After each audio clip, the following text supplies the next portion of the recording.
Hello friends, तर मग आज आहे नवरात्रीचा दुसरा दिवस म्हणजेच दुसरी माळ. आजचा रंग आहे लाल आणि मग आज ब्रह्मचारिणी देवीची पूजा केली जाते.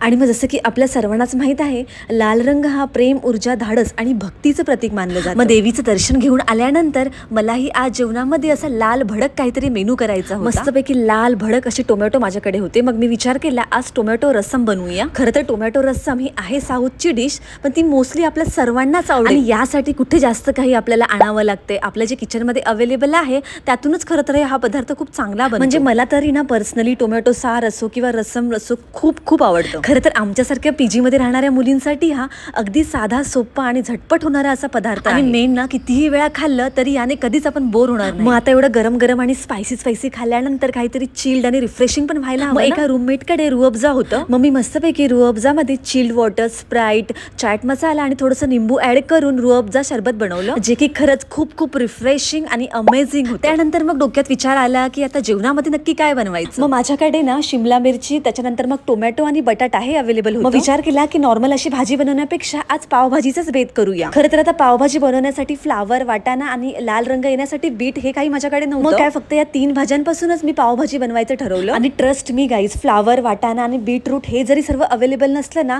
तरी देखील ही पावभाजी अगदी भन्नाट झाली. म्हणजे फ्लावर आणि वाटाणा जरी नसलं ना तरी चवीमध्ये थोडाही काही फरक पडला नाही. पावभाजी ना खरंच खूप खूप ऑसम झाली होती. माझ्या सहित माझ्या रूममेट्सना देखील खूप खूप आवडली. त्यानंतर मग पावभाजीची टेस्ट अजून थोडी इन्हॅन्स व्हावी यासाठी मग मी मसाला पाव देखील बनवायचं ठरवलं. मग तीच भाजी आणि थोडंसं बटर तव्यावर ऍड करून मस्तपैकी गरमागरम अशी मसाला पाव देखील बनवून घेतले. हॉटेलमध्ये पावभाजी खायला गेलो तर हा एक्स्ट्रा मसाला पाव घ्यायचा म्हटला तर तो 12 किंवा 15 रुपयाचा. किती बचत केली बघा आपण. चलो बाय.